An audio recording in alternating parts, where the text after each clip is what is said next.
I'm Aaron Sagers, and this is Talking Strange.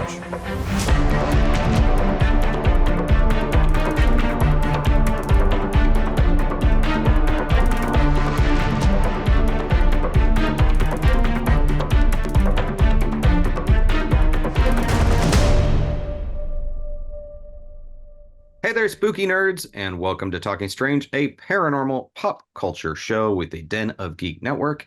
I'm your host, journalist, author, and researcher of weird things, Aaron Sagers, also from 28 Days Haunted on Netflix and Paranormal Caught on Camera on Travel Channel and the Max streaming services.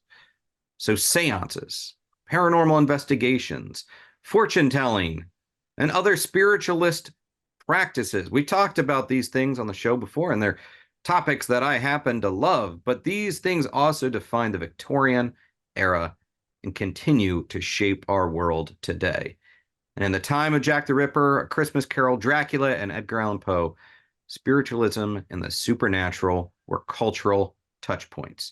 And in the book, Spirits, Seers, and Séances, Victorian Spiritualism, Magic, and the Supernatural, author Steele Alexandra Douris explores how Victorians and spiritualists have left such a profound impact on both the past and the present, and how belief in ghosts, fairies, and nature spirits help shape our celebration for All Hallows Eve and Christmas. Let me tell you a little bit more about the author, and then I'm going to bring her in. Steele Alexandra Douris is an author, artist, and a Victorianist specializing in Victorian spiritualism, crime fiction, and the gothic novel. She's a PhD candidate in the English department at Stanford University, where she has taught courses on 19th century spiritualism and ghost stories. And she holds an MA in English from Stanford University and a BA in anthropology from the University of Texas at Austin, which, go Longhorns, I think. So without further ado, Steele, thanks so much for joining me today. Hi, thanks so much for having me on. So much about your bio and your research work just speaks to me, so I'm so excited for you to be joining me and talking about this book for folks that are watching this on the video, The Spirits, Seers, and Séances. Great book. And really, I know that you could have made this 1,000-word tome, so keeping it down to 200 pages, that must have been quite a challenge for you. Yeah, definitely. I mean, it was much in draft form. It was much longer, and then I just kept having to cut it down, and it was really hard. Some of the hardest parts of writing it was really just deciding what made it in, what didn't, and then how to simplify this movement. I'm writing transatlantically, so I'm talking about spiritualism in North America and in the UK, and I'm really covering 70 years, but in certain chapters I really go out to about 100 years. And so just cutting that down and making it very digestible in 200 pages was sometimes much more challenging than even just stringing sentences together. I do not envy that challenge, because I'm sure, even as I was reading it, I'm sure I could imagine the author, you saying but what about this? What about this? I want to put this in, but then you're having to be very concise, which I appreciate, which also makes it, for people that are familiar with the topic, you're going to learn more from it, but also it's a great entry point into this fascinating era. But let's talk about your history. What's the origin story of Steele? What's sort of your background and fascination with this topic and with spiritualism and ghost lore? Let's see. Well, I started out, I was in anthropology. I planned to be an archaeologist. That was my plan throughout childhood. I was going to be like Indiana Jones, basically, So I ended up majoring in anthropology with a focus in archaeology, but I think I realized partway through my degree that a lot of what drew me to archaeology in the first place was really actually literature, like texts, the Odyssey, Greek tragedy, reading. I was really connecting to cultures a lot through really reading, in a way, more than these kind of physical artifacts. Although now that I've gone into literature, I really kind of miss the physical artifacts as well. So I ended up switching to English Lit for grad school. And the 19th century really just made sense to me. I'm someone, I love to dabble in other historical eras. There's hardly any era you could name that I'm not haven't been fascinated by at some point. But the 19th century for me has just, I don't know, it's felt like a home base for a while, probably since I was a teenager. I was definitely one of those teens who kind of like cut my teeth on the Brontes and everything. And I've like never completely left them, I think. So the book really came about because I was preparing to teach a class in grad school. I was preparing to teach a class for undergrad English majors on specifically like the genre of the Victorian ghost story. And I love to approach things from sort of a literary, historical, cultural studies perspective. And so I was really trying to link it to spiritualism. And I realized that I didn't know as I was researching for that class that I had just, there was a whole world of spiritualism that I really was like, did not understand. Like I thought I knew about Victorian spiritualism, but there was so much behind the curtain that I had just never really thought about, never really discovered. And so the book was really born from me spending all of this time in these kind of archives going through spiritualist newspapers and publications. And I had some familiarity with like my publisher, Llewellyn, because I had been reading their books. I was very much like a Wicca teenager as well. So I had been reading their books for a while. And so I think when I was like trolling through the archives and then I was like, this is a Llewellyn book. Well, for the purposes of this book, you really begin by asking a question that I think a lot of people think they can answer, but maybe are not really able to. And it's, what are Victorians and what is a Victorian era and the characteristics associated with them? Can you just kind of briefly sum that up? I mean, it's in the first couple pages of your book.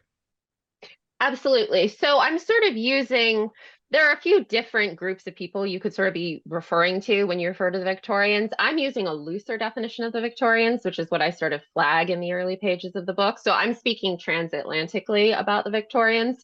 The narrowest definition of Victorians would really just include anyone living under the reign of Queen Victoria from the late 1830s to 1900. So it obviously wouldn't include that narrow definition wouldn't include the United States, since we were not a colony at that time. But especially when you're looking from a literary history perspective, there was so much like cultural overlap, so much communication back and forth between North America and the UK during that period that there's this kind of cultural, not so much political, but cultural Victorianism, a transatlantic Victorianism. And that's really the sort of loose definition that I'm using. So I'm really talking about not just people living under the reign of Queen Victoria, but also North Americans, and I make reference to a couple of like continental Europeans. But I'm speaking more loosely really about kind of anyone in North America or the UK between the late 1830s and 1900. Well, prior to this, we had sort of the Georgian period, I believe, correct? And Yes. so, how would you say that if you were going to sum up the characteristics associated with this time coming out of that Georgian period, or it was, I guess, maybe called the Age of Reason somewhat in the US, but the coming out of that time, what are the characteristics associated with this time frame, and maybe even some of the markers that people tend to recognize or associate with Victorianism? Sure. So from a sort of pop culture perspective, two sort of bookends that I use for the Victorian era are basically, as you were saying, there's the Georgian period, which specifically right at the end, there's the Regency. So the Regency is the time of Jane Austen, which is one of the things people always think like Jane Austen Victorian. She's right before the Victorian period. She's about 20 years before. So any adaptations you've seen of Jane Austen novels, that's the Regency. It's right before the Victorian period. And then if you think about right after the Victorian period, you have the Edwardians, right? So that's kind of the time of Downton Abbey, right? So the Victorian period is kind of your right after Jane Austen, right before Downton Abbey, in between. And if you think about moving from the Regency into the Victorian period, um, it's interesting. Some of the things, some of our cultural associations with the Victorians, if you step away from spiritualism, the supernatural, and you just think about generally, if you say, like, what do you think when you think about the Victorians? People, they definitely have a reputation for being very kind of uptight, prim, prissy, repressed. Repression is a big one. Um, but there's another side to the Victorian era, which is that there was absolutely kind of the Regency and the Georgian era, very much as a result of scientific advances, and also partly because Britain was very, very shaken by the French Revolution. And so the Regency sort of prided itself on being, as you say, kind of a time of reason, and also more of an emphasis on moderation. You can even see kind of in the fashion, if you think about the clothes in like Jane Austen films, there's not so much the massive hoops. There's not the Marie Antoinette silhouette, and there's not like the massive Victorian hoop skirt silhouette. So there's kind of a focus on reason, simplicity. Moving into the Victorian era, you have kind of the return of some of the more ornate fashion and more ornate architecture, interior design that maybe you would have seen in like the mid 18th century, kind of before pre-French Revolution. And there's also a real explosion of kind of melodrama is very popular on the stage.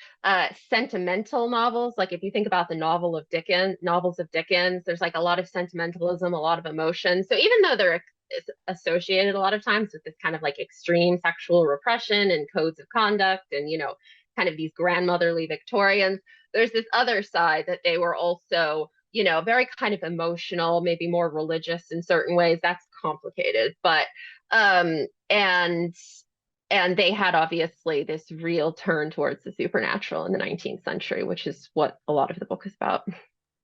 Right. And with that, we're talking a lot about spiritualism and the spiritualist movement. Now, from my perspective, again, it's a topic that I happen to love. I love researching and talking about. I always kind of sum it up as, rather than a religion, it's more of a philosophy that Yeah. communicating with the dead is both enlightening and can be a very positive experience. Would you add more to that, or is that about accurate from your perspective? Definitely. I mean, I think just to add on to that, one of the things that's really fascinating about spiritualism is that it was so it did not have kind of a rigid hierarchy. There wasn't a formal way that you got initiated into spiritualism. If you think about other kind of occult societies around the same time, like Theosophy or Rosicrucianism or something like that, there's much more focus on kind of initiation, hierarchies, degrees, that kind of thing. Spiritualism was so DIY, and it was very like you could attend a few seances, you could, I self-identify as a medium. So it was very open, and it didn't demand people accept certain strictures or dogma or anything like that, really just beyond people kind of being curious about the idea that they could communicate with spirits. Yeah, and even though there are spiritualist, churches, as it Yeah. were, and maybe reverends, there's not really this system in place of there's no real bishop or pope or, as you said, Yeah. a hierarchy. Yeah, and it also took them a couple decades, I think, to really start building the spiritualist churches. So in those first like 1850s, 1860s, they really didn't even have some of the stuff that spiritualism went on to have, like in the 1880s, 1890s. So it was very kind of, wild. Well, we widely consider 1848, the emergence of the Fox sisters, as sort of the beginning of spiritualism in the United States, upstate New York, in fact. But what are some variations that you've discovered between spiritualism in the US versus the United Kingdom and Australia and throughout Europe? Is there any kind of key differences that you've picked up on? So I'm sort of less familiar with spiritualism after 1920. I know for the period that I work on, obviously it's very significant that spiritualism gets started in the United States and then spreads to the UK and then spreads to continental Europe. So one thing I know is that spiritualism in the United States, spiritualism is sort of political almost everywhere that it went. In the United States, it was definitely very, very overtly political right from the beginning, because the decade during which spiritualism really kind of fired up in the United States was the 1850s, which was obviously just prior to the American Civil War. And two things that really kind of defined that period. And then during the 1850s, it sort of started moving over to the UK. But in the United States, the spiritualist trance lecture circuit was especially popular. There was a version of it in the UK, but if you think about the 1850s spiritualism, which it's very focused on this trance lecturing, which is basically mediums, often women, would become entranced. So early on, they would often have an assistant who would sort of entrance them. And there's a whole history of trance, which I'll probably talk about in a minute. But they would become entranced, and then they would sort of deliver these lectures that were supposed to be, channeled lectures from the spirit world. And so in these early days, it was much less about kind of the typical private seances that we would think of and the sort of phenomena at those seances. It was very much these larger, open to the public or open to those who had purchased a ticket kind of trance lectures. And these trance lectures were often very, very political. People would ask the spirits questions about science, about politics, about morality, about life after death, religion. And people would, the various mediums would kind of travel around. And so that was like the trance lecture circuit. It was very strongly linked to abolition in that decade prior to the American Civil War, and also went on to be strongly connected to later women's suffrage, and also kind of movements that, when I was studying it, I didn't even really think had much, had a lot of traction in the 19th century, like early vegetarianism, which when I first read that, I was like, 19th century vegetarians? I wasn't familiar with this part of history. So I think in the United States, I would say it leaned perhaps a little bit more political. And because it got started earlier, there was more of an emphasis on this sort of trance lecture circuit right from the beginning. By the time it took off in the UK, which was pretty soon after, but a little bit later, I think there was a bit less emphasis on these bigger trance lectures and the traveling, and a little bit more emphasis on kind of the more traditional seances that we would think of and the cataloging of various kinds of phenomena at those seances.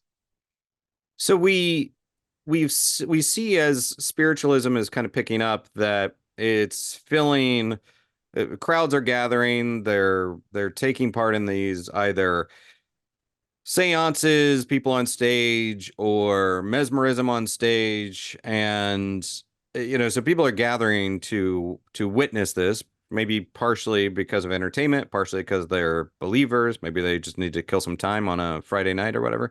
But Yeah. there was also, outside of like perhaps sort of tent revivals and whatnot, it seems like there was a strong presence of spiritualism in major cities. I know, I'm here in New York City, and where I think at least two of the Fox sisters currently are buried. I think they're going to remain For buried here. now. I don't think that's changing. And then there were stories of, I think, like the fasting girls that were moving through New York City and some other things. So this was kind of present within big cities as well. Definitely, yes. And probably spiritualism seems to have taken hold stronger in the northern states. Definitely the Northeast was a real stronghold. And definitely once mediums sort of became more international and started traveling around, like any other kind of traveling professional musicians or anyone else, they did tend to go from kind of big city to big city. And so there was definitely, I think, some movement kind of out of like the burned over district or like rural New York into these kind of major metropolitan areas, purely for convenience. Just like, again, just like musicians, there are larger halls there. It's easier to travel by rail from one to the next. Now, you talk about a lot of characters within the book, and the way the chapters are set up, I really enjoy it because you talk about the history, then you kind of break down different elements of certain topics, and then you also mention notable names, and then a bit of a how-to guide as well. So let's talk a little bit about some of your favorite rock stars in this Victorian era, and then within the spiritualism and ghost lore worlds. Who are some of your favorite people? Well, let's see. Two authors owe a major debt to are Catherine Crowe, who technically did not identify as a spiritualist during her life. She wrote The Night Side of Nature, which I think the introduction of the book is named after. And originally, when I was drafting the book, I had like something about the night side in the title, and then we changed the title. So Catherine Crowe was a British author who, right before spiritualism kicked off, wrote this book, Ghosts and Ghost Seers, The Night Side of Nature, Ghosts and Ghost Seers. And it was like the year before the Fox sisters got started. So it's fascinating because it's like this moment preserved in time right before spiritualism hits the scene of like what the ghost scene looked like right before spiritualism took off. And so in The Night Side of Nature, Crow, who's very influenced by continental European writers, especially she was bilingual and she was a German speaker. So she was very influenced by a lot of German folklore and German legends, and an incident with a German woman, the Seeress of Provorst, who was sort of one of these early pre-spiritualist figures who claimed to be in contact with spirits and have these kind of visions. Catherine Crow's book, Night Side of Nature, is just fascinating. And she talks about the poltergeist, which is, I think she was the first author in the UK to write about the poltergeist, to kind of import it from Germany. She also talks about the doppelganger or the double, and there she's using doppelganger, which is another like German term. So she was also, it's very interesting, like for anyone who worked on like German 19th century supernatural scene and British 19th century supernatural, she's a fascinating figure. So I owe an enormous amount to her. And then I would also say Emma Britton, she was married a couple of times. So Emma Britton, she wrote some very important, she was a spiritualist and she was herself a practicing medium. But she wrote a couple of really important guides to how to hold a spiritualist seance in right kind of in the middle of the 19th century. And those were incredibly important for me because she's very like nuts and bolts, like here's what you do, here's how many people you have, here's the best time of day to have it. And that was really invaluable for me. And then the last one I would probably say is Sir Arthur Conan Doyle, who's just, he's like at the intersection of everything that I work on. And he was insanely prolific. He just wrote about everything. So he's someone I'm writing about a lot lately. Yeah, I first off, I whenever I talk about Sir Arthur Conan Doyle, I have to say Sir Arthur Conan Doyle. It's just it's hard to just say Doyle, and you can't just say Yeah. And Conan Doyle isn't quite right either, even though that's what a lot of people say. But so you just say Sir Arthur Conan Doyle. But he is such an intriguing character and kind of bridges that gap into that World War One, the Yeah. kind of the resurgence of spiritualism a little bit later on. And I want to get to that, but yeah, the Crow, and I'm so glad that you're talking about Crow and introducing her to folks that may not be aware of her, but it's so cool, fascinating that just at the beginning of this spiritualist moment in the US, I mean, before it kind of spread across the pond, we have the nascency of folklore, Yeah. and track it because Crow wasn't really talking about this is something I believe or not. She was just documenting these things, going from wraiths to doppelgangers and poltergeists and all of this. So it's so cool that that's also happening at the same time. Any theories as to why? And it's hard to look back and say, well, why was this all happening at the same time? But I'm going to pose the question anyhow. It's my druthers as the interviewer to put you on the spot. Why? Why do you think these things were kind of emerging at the same time? I mean, obviously, a lot of factors. A big one, I think I talk about it in the book, and it's definitely, scholars have written about it, is that the 19th century was this period, certainly in the UK. It was in the United States as well, but in the UK, where Crow was, it's this period of massive kind of industrialization, urbanization. You have these factories, more of a consumer culture is being developed. Um, and I think maybe not for the first time, but for the first time for a lot of people, there's this anxiety about loss of the countryside, loss of these myths of the countryside, and just a sense that the landscape is really changing around them. Like we sort of take for granted now, we've just changed our landscape so much, it just looks nothing like it did. But in the 19th century, for families who maybe they grew up in a small hamlet somewhere and then they move into London or some other urban center and suddenly they're surrounded by all these people that they don't know, it's a very different lifestyle from the one that their ancestors would have been living for hundreds of years, thousands of, so there's a real kind of rupture in a way from the past that's happening. Their ancestors have been living one way in one place for a long time. And then suddenly things are really changing.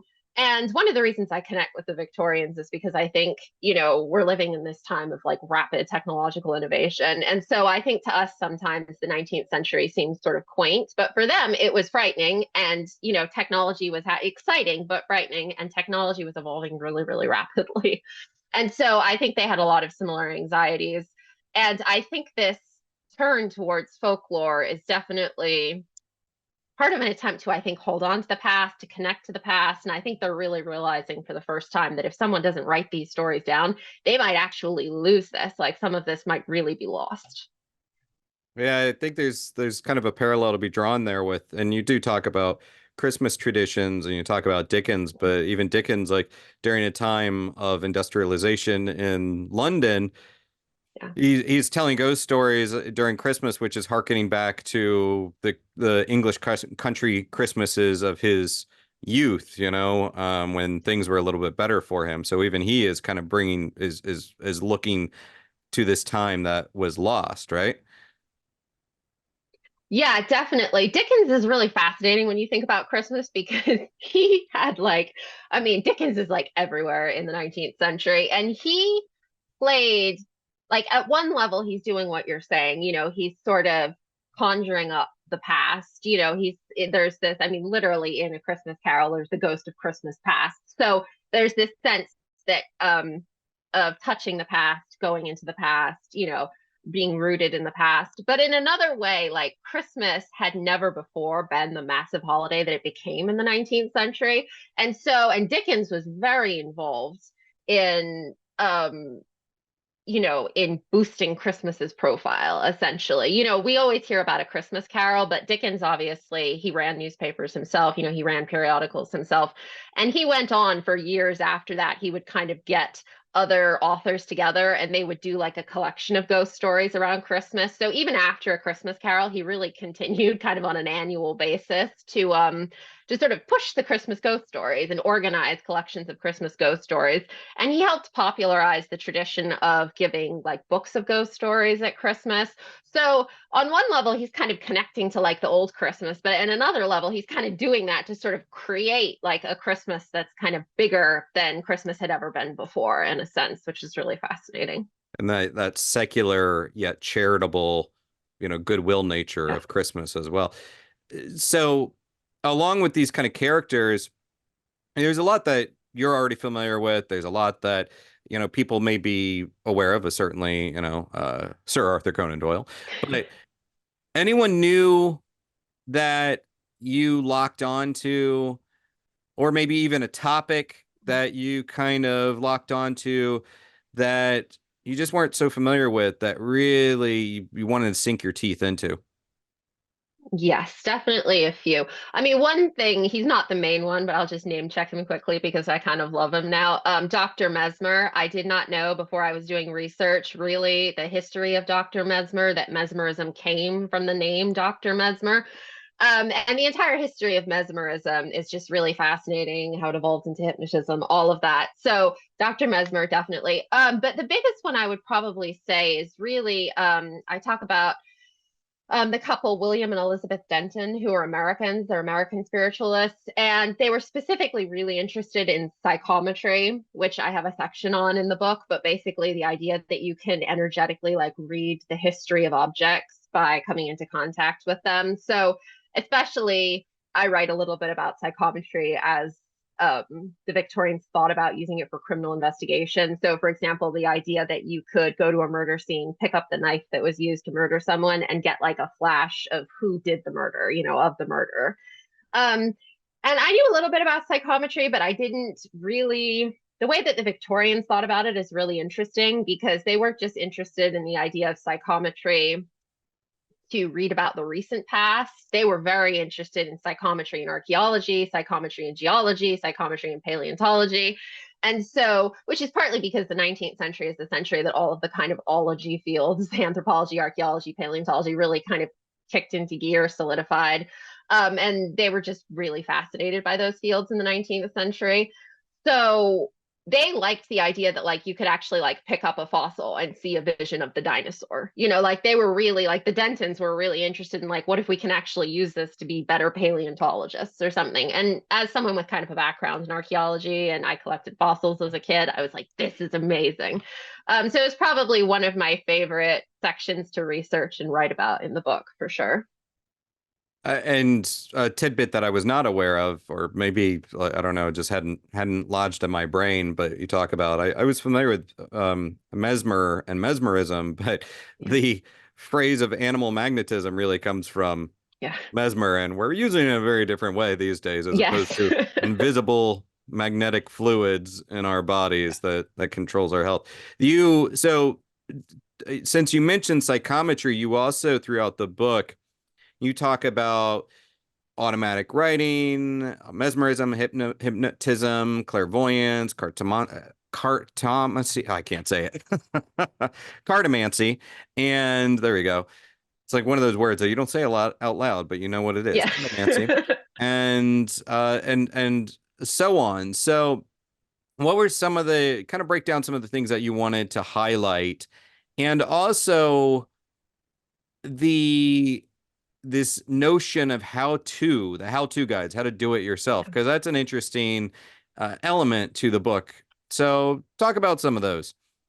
Absolutely. So I think the first thing I'll say about the how-to guides is partly, you know, my publisher, obviously I'm working with them to conceive of the book, and they're very focused. They frequently have how-to sections at the back of their book. So that was partly something that I sort of knew when I was pitching the book to them would be helpful. But also when I was first researching the book, I just had no idea. Again, I think my whole vision of spiritualism, I think before I started researching the book really came from just TV series like Penny Dreadful type TV series and like the dramatic seance scene. And so I had this vision of sort of the drama of the seance, but I didn't know anything about all of the writing that the spiritualists produced, like all of the how-to manuals, the brochures, the pamphlets, the newspapers. So I also really, with the how-to sections, I was like, well, heck, if I can find these brochures that are like, here's how Victorians taught other Victorians to like crystal gaze in 1894. Like, why not include those instructions? Like, it's amazing that I have those. I didn't think I would have those. So it was sort of just a way to take advantage of this incredible, like all of the how-to nuts and bolts, like archival material that I found. Um, and the inclusion of the fortune telling practices in general is kind of interesting because, as I say, basically all of them except psychometry, which is one of the reasons psychometry is fascinating to me. Basically, all of them except psychometry, they predate the Victorians. So the Victorians just inherited them. They inherited crystal gazing, tea leaf reading, palmistry, astrology, cartomancy. Those were all things that existed in some form before the Victorians. Psychometry is the only one that they really kind of, I mean, I'm not saying they're the first people who ever like picked up an object and got a vision or something, but they named it. They sort of developed a procedure for doing it. So it was very much kind of their thing, as opposed to the others they put their own spin on, but they certainly didn't invent, you know, astrology or something. So the fortune telling practices are interesting because they had a complicated history at the beginning of the 19th century. They were really illegal. Um, at the beginning, at the outset of the Victorian era, really throughout most of the Victorian era, they were illegal. In the UK and in, I think, most, you know, the United States is complicated because every state has its own rules and they're all changing, but in most states in the United States as well, fortune telling was sort of like defined as a subfield of fraud, basically. And so you could get, you know, arrested, like you could do time for getting caught fortune telling. And then the spiritualists came along, and the spiritualists were really fascinated. You know, they had this impulse to study everything, categorize everything. You know, they really wanted to, you know, they saw themselves as part of science, you know, part of the cutting edge of science. And so they wanted to study these practices. And they were like very offended to sort of be like, you know, grouped in with just sort of these swindlers or something. And so it was very complicated for the spiritualists at certain points because they wanted to investigate these fortune telling practices, but they sort of wanted to do it without, you know, ending up in jail. So you can find in spiritualist periodicals throughout the 19th century, they'll sort of be outraged sometimes because they hear about someone who was, you know, crystal gazing for money and then got thrown into jail or something. And they're like, this is outrageous. How is this still illegal? It's 1897. This is absurd. And so yeah. So, but the fortune telling kind of had to be in the book because it was, really important culturally throughout the 19th century.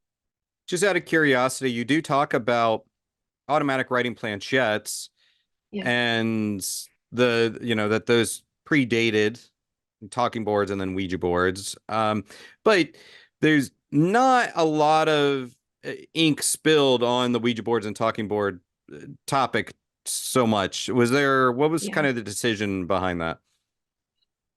Mostly the Ouija board really, it was mostly just a chronological thing. The Ouija board really, I'm forgetting the exact dates now, but it was really at the tail end of the Victorian period that talking boards or spirit boards, and then the Ouija board itself, as we now recognize it, really um, became what we would now recognize. The planchettes that were used for a lot of the period that I'm looking at before the talking boards were really, patented basically, were just, there was no board part of it. You fixed a pencil to it. So it was like this, it was similar.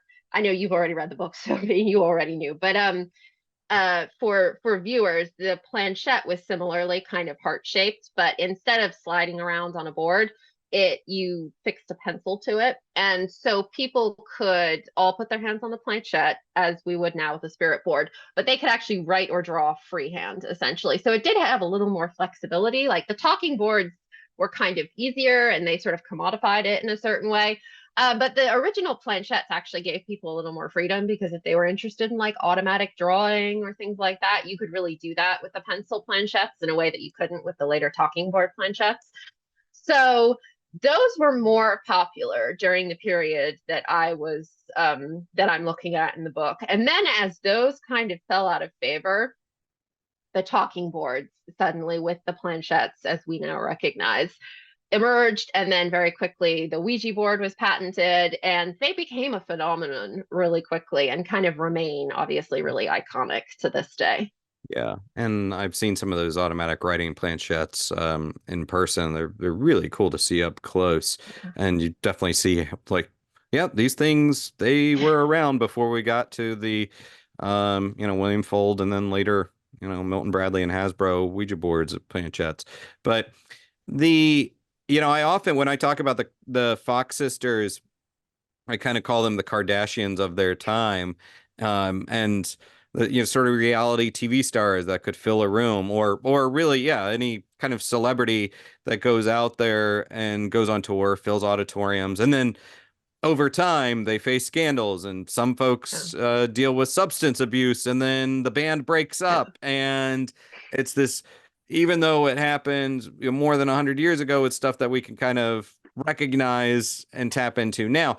From your perspective, was there challenges throughout the writing of the book of sort of wrestling with the entertainment spectacle versus the belief elements? Because Yeah. some people really were preying on grieving families, in the wake of the Civil War and then yellow fever and the Spanish flu later on. But then there was, people were actually believing this as well. So yeah, but did you wrestle with that a little bit? Definitely. Yeah, I think what was complicated, because that part was actually, yeah, it was very complicated while writing. You know, um a lot of the big names, I talk about the Fox sisters, I talk about the confession later of one of the Fox sisters, and then she recants her confession. I mean, it was a very hot mess towards the end, as you talked about. A lot of the big names had scandals. And I sort of was trying to balance two things. And one is I didn't want to leave out like the scandals, the debunkings, the confessions, whatever else. But I also didn't want it to be completely focused on these kind of celebrity figures and their downfalls, essentially, because as much as many of the celebrity figures were, as you say, often approaching it from a monetary perspective, like a commercialized, they were sort of there to make their name.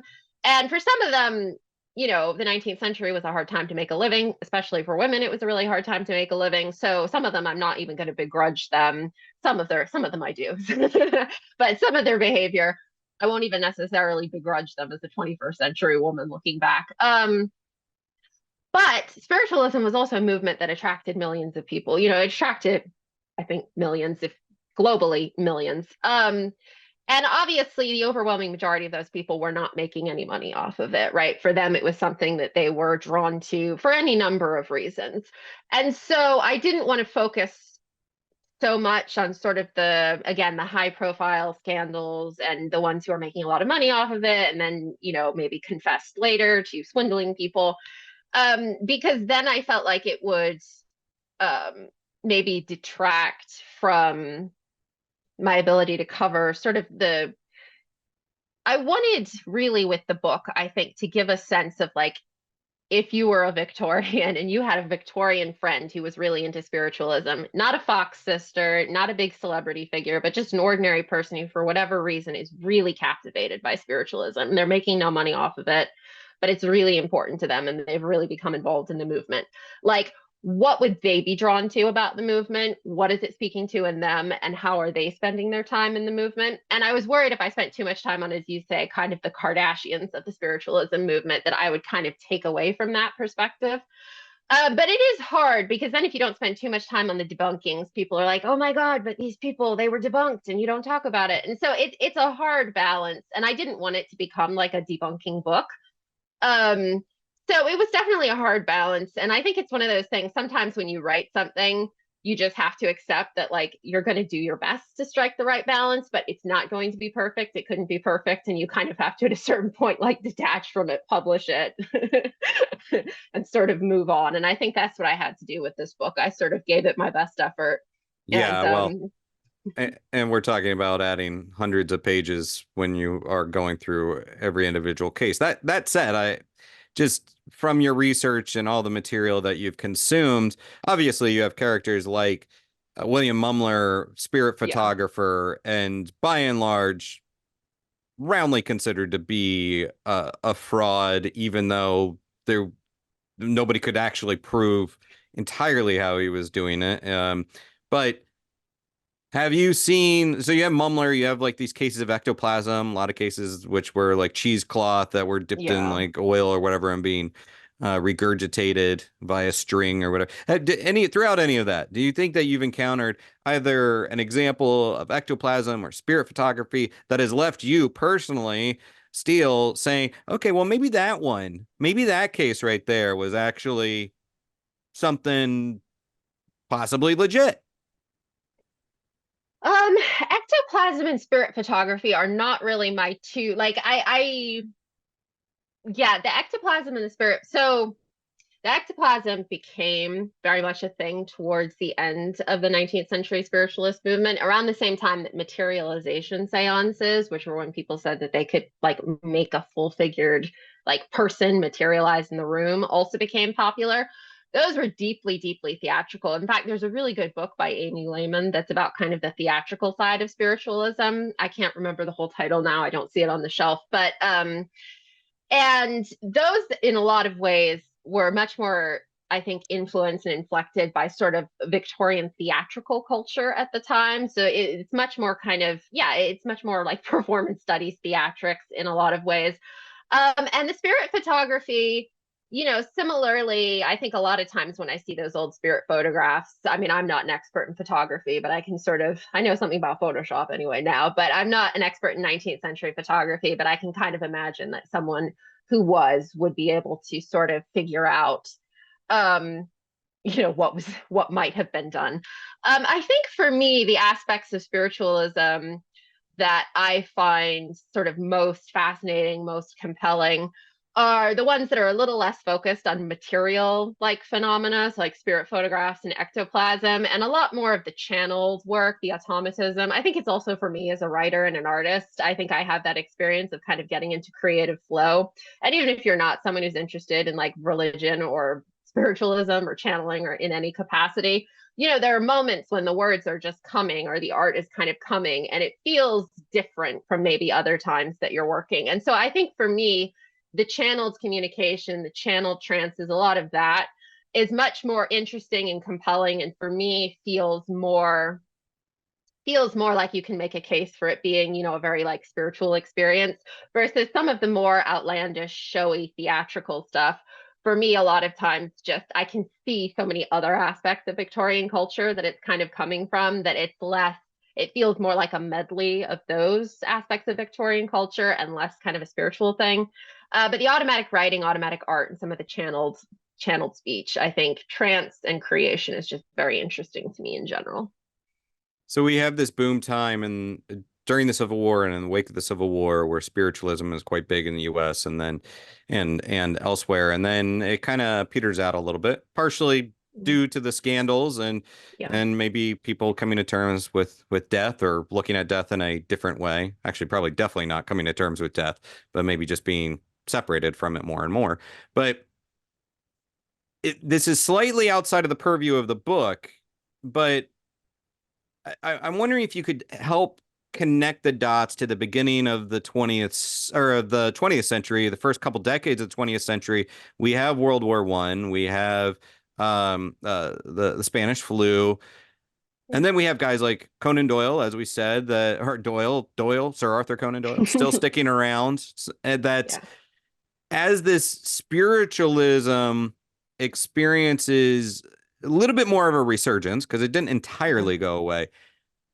Were there major shifts in spiritualism post-Victorian era? And were there still, do you still see elements of Victorianism present in this resurgence of spiritualism? Yeah, that's an interesting. Let me think about that for a minute.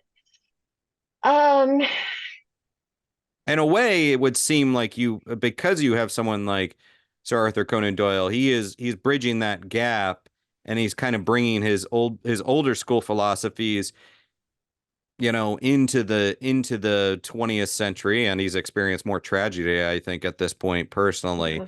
yeah, Um, and his profile is much bigger at this point. He's a rock star.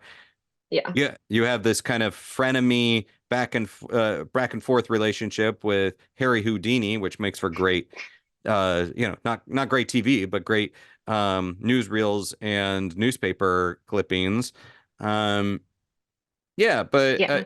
if there's nothing there, obviously I don't want to force it, but I was just curious if you had any thoughts. No, I mean Doyle is a fascinating. Just gonna say Doyle. Say this. Yeah, Doyle is a really interesting figure when you're thinking about this, especially because I sort of wrote about Doyle in two places in the book. I wrote about him in the spiritualism section, and then I wrote about him later in the like fairies, flowers, and folklore chapter, which is not sort of an overtly spiritualist chapter. But the other thing that's interesting about that chapter is in there I talk about the like Cottingley Fairy episode, which it that was like an interesting chronological thing because I really had to step outside of the yeah, Victorian era. I had to step into the into the 19 teens, basically. I had to step into like 1917, 1918, 1920. Um, and normally throughout the book, I really tried to stick to the Victorian era. Sometimes I had to go back a little bit to explain things, but I typically tried to stay out of the 20th century. But with that, I felt like even though it happened chronologically outside of the Victorian era, like it was such a crystallization of some aspects of the Victorian era, especially like the Victorians got, as I talk about in the book, we haven't talked about it very much, but the Victorians, it was a really interesting time during which their conceptualization of fairies really kind of changed. They had this real fixation with fairies that was part of their like interest in folklore. But then by the end of the Victorian period, the fairies have also kind of gone from these sort of threatening figures to they've almost become associated with children, which is what you see in the Cottingley Fairy episode. It's like these children who claim to have these connection with the fairies in the yard. So Doyle is, you know, such a product of like the Victorian supernatural spiritualist scene. But a lot of his work and his writing about spiritualism, his kind of major work about spiritualism and the supernatural, was done in those first few decades, actually, of the 20th century. So he was really a lot of this work that crystallizes the Victorian supernatural that he wrote, is in those first few decades.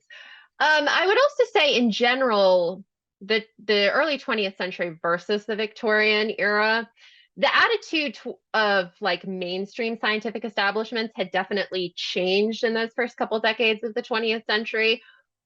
Early on in the spiritualist movement, the spiritualists definitely got a lot of pushback from like mainstream scientific establishment.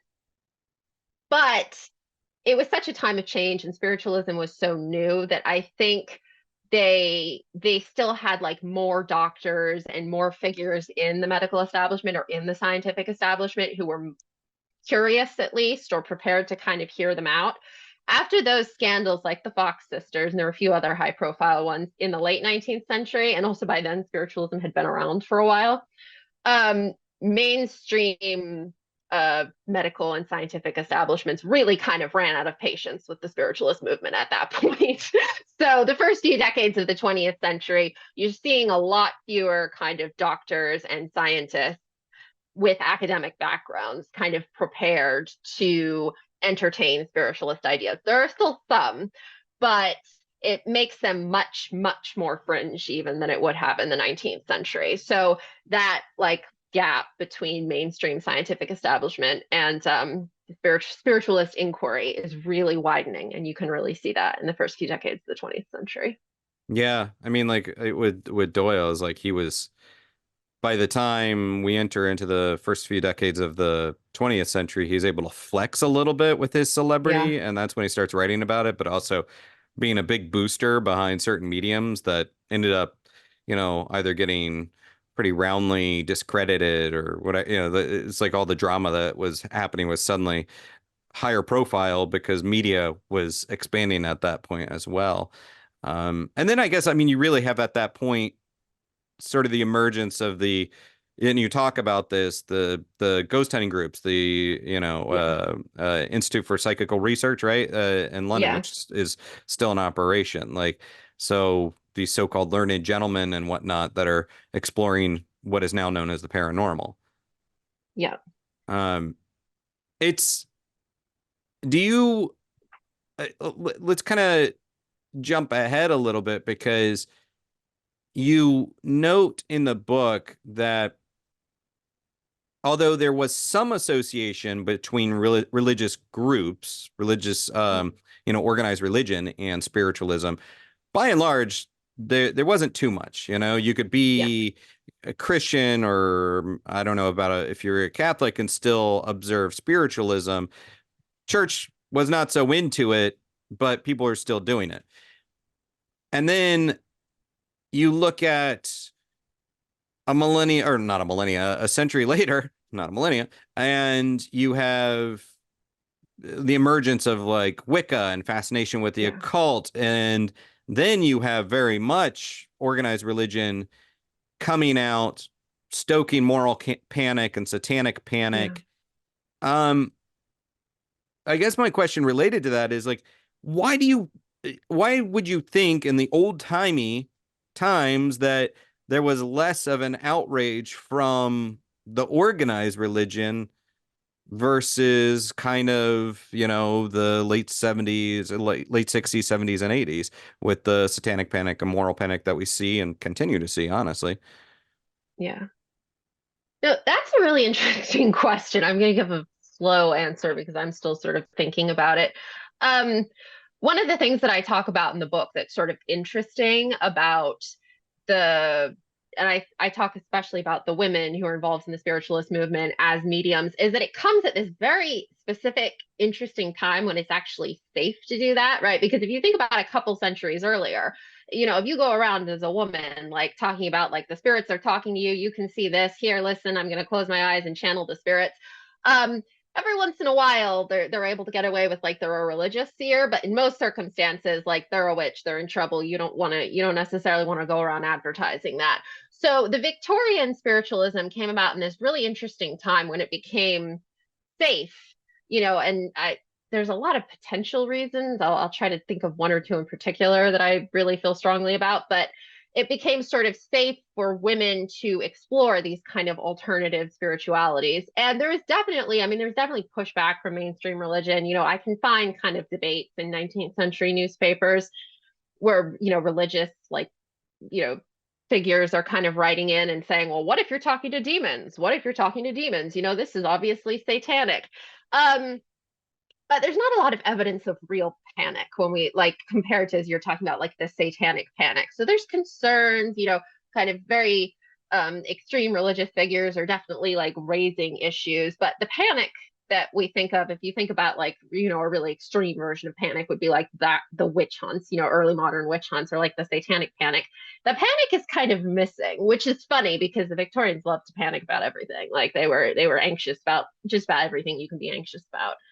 I definitely think something I talk about a little bit in the book, but something that Victorians benefited from, and again, I'm thinking specifically about the women in this case, they benefited from in the 19th century, was that the 19th century really put its pressure, but they emphasized that women were sort of this sort of moral center of the home. So there was this idea of the Victorian angel in the home, the kind of pious mother who's very domestic, who doesn't involve herself in worldly affairs, and is extremely just sort of blemishless, spotless reputation, and very focused on being the religious moral center of the household.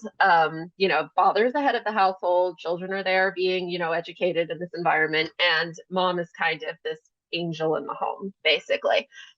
This angel in the home, a lot of scholars have written extensively about sort of the pressures that this placed on women during the period to, live up to this example.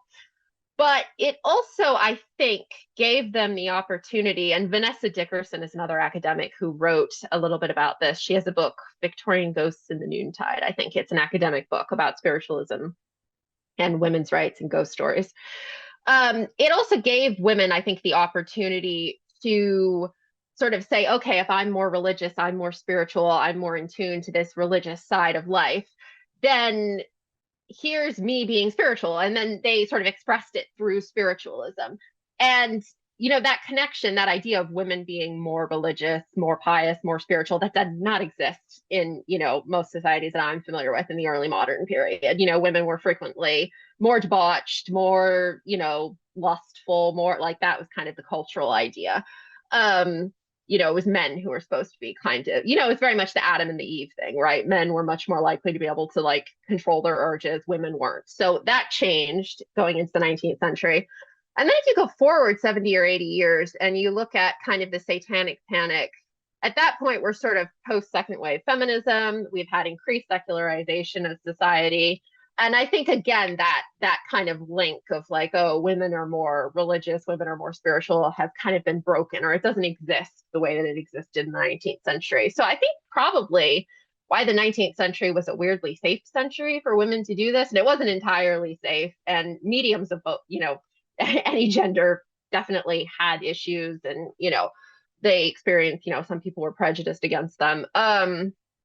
Sometimes they were prejudiced because the people were swindling people, so that's also fair. But I think there was this link between women and religion was something that women spiritualists were able to use to their advantage.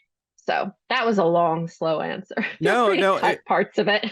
And it was great because when you put it that way, and I've thought about, I've always been fascinated by how the Victorian spiritualists, we had so many prominent women figures, and there was a lot of social causes that they were pursuing, and women's suffrage and abolitionists, as you previously mentioned. But not that it was all sunshine and rainbows for these women and people of color, because it really still wasn't. But and you talk about that as well in the book. But in a way, as you just illuminated, it was kind of subversive. It's like, okay, if I'm the spiritual figure, well, okay, let me own it. Here we are. Yeah, that's a really, I hadn't quite thought about it in the whole subversive element before, but I think that answer really kind of speaks to that. You do discuss that it's so easy when we're looking back on this bygone era, this antiquated era of, oh, they were so simple and whatnot. But you talk about how the Victorians and then Victorian spiritualists were fascinated by new technology and actually quite eager to apply them to the unknown, right? Yeah. One of the things that was really interesting for me when I was thinking about the book is, I spent a lot of time on Instagram, and there are all of these like Victorian witchcraft, Victorian witchy, Victorian Gothic, like aesthetic accounts and things like that. And as someone who works on the Victorian Gothic, and I'm really interested in neo-Victorianism as well, I'm always sort of fascinated by these accounts because it's like, well, what do people think of when they think of Victorian Gothic, Victorian spooky, Victorian magic? Like, what comes to mind? And so these accounts are like fascinating for me. But one of the things that's really interesting is that now, if we look back and we think about like, oh, Victorian spiritualism, it's this kind of symbol of stepping away from technology in a way. It's like put away your computer, get out your quill pen, write on paper, write by candlelight. Like there's this vision of stepping backward in time and turning away from technology. And that's actually really not how a lot of the Victorian spiritualists saw themselves at all. Like as soon as new technology came out, they were totally fascinated by like, okay, how do we use this to talk to the spirits? Like, I mean, any technology, obviously spirit photography, really soon after photography was, you know, like moved mainstream. The spiritualists were interested in trying spirit photography. They were really interested as new writing technologies came out. They had, well, I forget what it was called, but there was this machine that Ainsworth, who's another spiritualist, I don't talk about him in the book, he was interested in. It was supposed to allow you to do automatic writing, but there was like a machine that they were using. So they were always trying to come up with some kind of contraption. There's the fairy photography that was going to help them like break through to the other side, basically. And so it's really interesting to me that now when you talk about like, oh, Victorian spiritualists, we have this vision of them as like totally disconnected from technology. Or if you are interested in, these Victorian accounts, it's your way of going backwards in time. But they were so forward facing in a lot of ways. And it's funny to see the contrast. Yeah, when you're talking about automatic writing and you're kind of going into the how-to element of it, you talk about, hey, it's okay to use your keyboard or typewriter if you prefer, because even the Victorians were using typewriters and we're applying that. So I think that I really liked that element to it. But with that said, I mean, what do you think spiritualists, Victorian spiritualists, would think of artificial intelligence and smartphones and other Oh devices God. that we have at our disposal, which can be interesting, can be nefarious, can be easily used for fraudulent purposes and deception? Put yourself in the shoes of someone, from the late 19th century. What do you think they would think? Oh, I think they definitely think that AI is like, they would be all in on like AI is not really an algorithm. AI is like the spirits, like we're talking to the spirits. Like you think it's an algorithm, but it's really the spirits. I think they'd be completely like, it would absolutely be AI would be the spirits.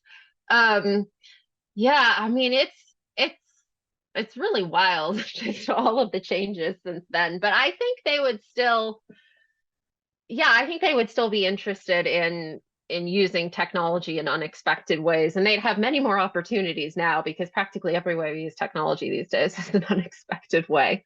Um, but yeah, I think AI, it's funny, AI in a way is, in a way, it's kind of a realization of some of what they thought about technology at the time, which I think when they were first using like, phonographs, photographs, telegrams, these new technologies, there was this sense of like, oh, we don't really know how they work, or how do you really know like what's happening on the other side or who you're contacting. And of course, now we have a lot more familiarity with these technologies. We understand how those old cameras worked. And um, but now we have these kind of algorithms in AI, and it's like, do any of us actually, and like the people who made the AI sometimes don't really understand like what's happening, and so I think in some respects, it's like the AI that we have now is really, just an extension of like the anxiety that they had or the excitement that they had about technology then. Yeah, and I've thought about these services that allow you to maintain contact with your loved one after they passed via apps and AI and whatnot. It's sort of the extension is the virtual seance. It's all of this together is sort of like a Black Mirror meets a Victorian spiritualist. Maybe you would call that Black Scrying Mirror. Yeah.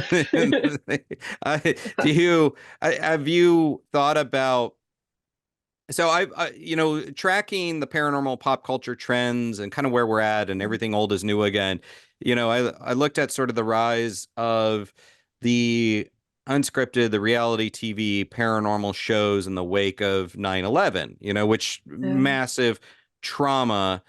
and people kind of took to TV to perhaps vent that fascination with the unknown, the beyond. And I was curious if that's something that you would agree with. Does that kind of fall in line with sort of the trends of spiritualism? And if so, how do you anticipate that looking sort of in the wake of global pandemic?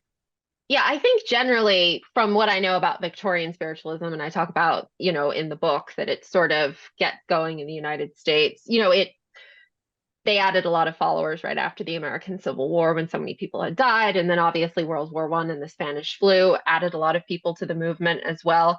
I definitely think we're living in a time of 9/11, as you say, a trauma, the COVID-19 pandemic, a trauma, and also a, mass casualty of, event in a way. We had a lot of people die, many more than obviously in 9/11 very quickly, much more like the Spanish flu in a sense. Um, so we have obviously these kind of massive, we have tragedies, we have kind of mass death events. We have mass shootings now, which are their own kind of cultural trauma here in the States. Um, I also think more generally, we have the same sort of situation that the Victorians had in that, or I guess we've had it since the 19th century, but that our ways of life are changing really, really quickly. And even compared to like across much of the 20th century, it's so cool. Like you can feel out of date so quickly with the speed at which technology is changing and then the speed at which we're all communicating. Um, it's just, it's a rapid acceleration of the like technological advances that we've already seen. And I think that, again, just like I was talking about with the Victorians, that's its own kind of rupture from the past in a way. It's not exactly a death, but it's its own kind of, not exactly trauma, but again, kind of a rupture or a severing. And I think when that happens, people are more likely to seek unconventional forms of connection, sort of. And that some of what you see when there's the interest in the paranormal or the turn towards kind of new religious movements. Um, I mean, I honestly think 5 or 6 years ago, because I'm very interested as well in like the Wicca scene, the witchcraft scene, all of these. I'm interested in, dark academia, a lot of the manifestations of new religious movements, the Gothic, neo-Victorianism online. If you had asked me 5 or 6 years ago, I probably would have said that I thought that these subcultures, movements, whatever, were kind of having a moment or were very on trend, but then they were sort of going to go out of fashion. I don't know that I think that anymore. I think they're just sort of accelerating. Like I think they're becoming more culturally prevalent and influential across time. I don't know at what point that will change, but I do think that right now they just seem to be becoming more and more influential. And I do think a lot of it, I not to be the person who blames technology for everything, but I think a lot of it is related to kind of the technological advances that we have now. Yeah, I was saying like in the wake of 9/11, I was calling that kind of like a neo-spiritualist movement, and Yeah. but it was still very Judeo-Christian and ethic, and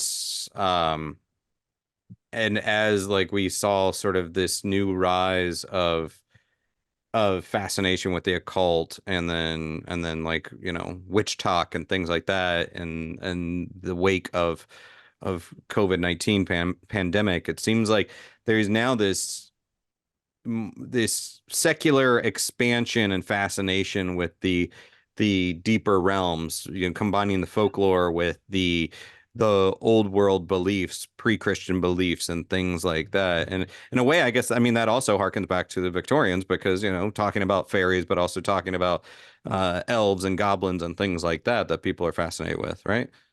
Yeah. Yeah. Yeah, definitely. Do you ever watch any of these paranormal TV shows, the reality TV shows, or people talking about pursuing what we call ghost hunting now and think, oh, they may not realize it, but they're definitely channeling the Victorians. They're definitely leaning from that, borrowing from that.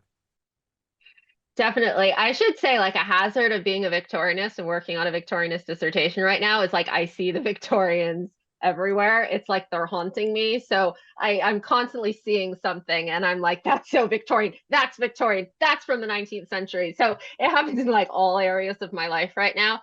but definitely with so much of definitely the online scene, and then also when I hear like interviews with paranormal investigators and things like that, there's so many things that they say that I'm like, I read that in a Victorianist periodical. And I know like it's not that they read the same periodical, they're just like part of the same movement that's been stretched over time. And like things are, ideas are repeating themselves and things are cycling back around.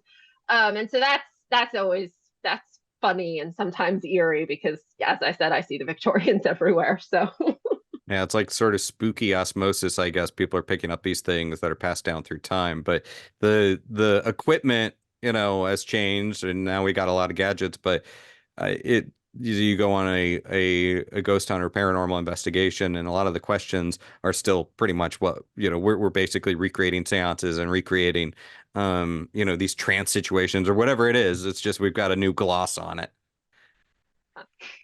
Do you, with that in mind, are there practices of sort of that Victorian spiritualism that you would like to see retired in a way in sort of the modern pursuit of this material versus things that you think you'd like to see revived or emphasized that maybe we've lost track of?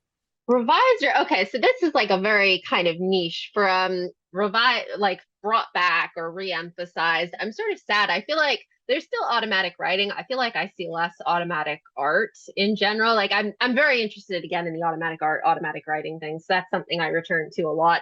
But I think maybe Ouija boards have kind of stolen the show a little bit. Talking boards have kind of stolen the show. I'd like to see more of the old, like pen on paper, automatic writing, automatic drawing. Maybe I'm also not, because I've been doing the book and then doing a dissertation, I haven't been able to watch as many like cutting edge paranormal TV shows right now. So maybe they are doing it and I'm not seeing it, but I feel like I haven't seen as much of kind of the, like automatic drawing. I'm just in an art phase as well right now. uh, as for things I'd like to see retired, really I'm not really sure. I mean, I think that in general, going back to sort of the commercialization aspect, there are definitely moments, and I'm not gonna like think of one in particular, but there are moments when kind of the commercialization in certain aspects can be um, you know, I think especially with like recent murders, sometimes there are things like that when people, you know, not with like 19th century murders, but I think there are moments when it can feel a little disrespectful or a little commercialized in certain ways, which is also definitely true in the 19th century. Um, but no immediate examples come to mind of like that right now. But other than that, yeah, I don't know. Mostly I want to see the automatic art. I want someone to stay in a haunted house overnight and paint all night. I want that. I would love that. I mean, I know some folks that are mediums or at least work as mediums and are also artists and do that. As far as the kind of the on-camera aspect to it, it's unfortunate. It's just that result of the entertainment industry that network executives a lot of times or the people that are writing the checks are like, we want something new, but we don't Yeah. want to be the first person to do that new thing. And really, it's not new. It's going back to what's taken place before. But yeah, and I definitely it's amusing to me because you mentioned like sometimes there's this leap to do some psychic media stuff in the wake of a murder or a horrible Yeah. thing, which is quite honestly quite ghoulish a lot Yeah. of times. And then we think about, as you talk about in the book, Jack the Ripper, that was happening then too. Yeah, exactly. I was thinking about as I was saying that because I know how I feel when people, when there's just been like a mass, a murder or something like that, and someone's like, "I know, I had a vision," and it's like, "Oh my goodness," like but it was absolutely happening right from the beginning with spiritualism as well. And I talk about in the book a woman who claimed to be channeling the spirits of the Jack the Ripper victims as the murders were happening in London, which of course now looking back is just sort of fascinating because it's, 140 years in the rearview mirror. But at the time, um, obviously it would have had a very different, it would have felt very different at the time for someone to be sort of conducting these seances like as the murders are actually ongoing and half of London is terrified. Yeah. So And as much of a spectacle as that was when they were doing the seance after the first murder, not knowing that this was about to be a string of murders, even though this person said it, Yeah. either coincidentally or prophetically. That was also in a way for people to process and deal with Yeah. what was going on, you know? So before I let you go, you mention, I think pretty much at the beginning of the book, the sort of misconceptions people have of Victorianism, Victorian era, and you talked about it here as well. It's not Jane Austen, Yeah. but what is some examples of pop culture, TV, movies, modern literature that you think kind of accurately channels or represents that era, either Gothic literature, spiritualism, Mm. Victorian era. Like for me, right off the bat, I think Guillermo del Toro is someone that is a great Gothic storyteller, and we sometimes mistake him for a horror storyteller, but is more, Gothic if anything. But from your perspective, Yeah, that's interesting. Yeah, I think sometimes people do the best job kind of channeling the Victorian Gothic when they're not necessarily when they're sort of trying to do their own thing and it's inflected by the Victorian Gothic in a way. Um, Let me think for a minute. Um, hmm. I don't know why nothing's immediately coming to mind. I mean, something that I've always loved, but it's not really Victorian. I really enjoy the Canadian TV show Murdoch Mysteries precisely because they do what a lot of other shows about that period don't do, which is they focus so much on the technological inventions and the new discoveries and things like that, which again flies in the face of we tend to think of it as so old-timey. And they really, to like a ridiculous point sometimes in the show, they're really focused on like every single new invention, every single inventor from that period, um, which I really enjoy. Let me looking at my bookshelf very quickly because I've just well, you mentioned Penny completely Dreadful a moment ago, and Penny Dreadful. Yeah, I mean some of the let's see. I mean, I enjoy Penny Dreadful. I tend to enjoy things like Penny Dreadful that pick up on certain aspects of Victorian culture. So Penny Dreadfuls, obviously, they're a genre of Penny Dreadful, the TV series, they're named after these Penny Dreadfuls, which were these kind of gothic horror stories that were circulated for a penny at the time. So they were Penny Dreadfuls. And they were very episodic and very kind of lurid. And Penny Dreadful, the show, kind of picks up on that in a way, which I really enjoyed. Um, Obviously, we had The Haunting of Hill House, which is based on a Shirley Jackson series, which obviously Shirley Jackson is not Gothic, but she's a really excellent example of what the kind of early first half of the 20th century kind of did with the Gothic. So I think that's a really good example. There's one other show I'm trying to think of, but it's not coming to mind. Anyway, but yeah, I enjoyed Penny Dreadful. I enjoyed um I Oh, there's one more that's coming to mind. People have talked about The Alienist before, which I also like. I haven't finished seeing it. yeah, Um, there's a lot of yeah. fiction out there that it seems like, I guess maybe just the more people, are educated on this material, creators are inspired, and it comes out in this work of fiction. There's a lot of good material out there. But yeah, Haunting a Hill House, the Netflix series, even though it was set in the modern time and just barely was a glancing reference to Shirley Jackson's work, it still had a lot of that gothic feel to it, and a lot of kind of Victorian notions of the afterlife. It seemed like it emerged from it. I think that's a great example. Um, Finally, how can people follow and support your work? I know you're working on your PhD right now, but other than that, and picking up the book, how can people follow and support you? So my handle online is Steele Arcana, Steelearcana. Anywhere that I have a platform. I've been a little quiet because I am trying to wrap up this dissertation and it's kind of killing me. But as soon as that's done, which will hopefully be very soon, I will hopefully be more active I'm not really on Twitter these days, but Instagram I want to be more active on. I have a Facebook page, and I want to start doing TikTok videos. I have no idea how to do short form video, but I feel like it'll be fun to explore once I'm done with the dissertation. So hopefully in a few months' time, I'll be active on any of those platforms. Well, I certainly look forward to being more active across those platforms, but also more of your writing.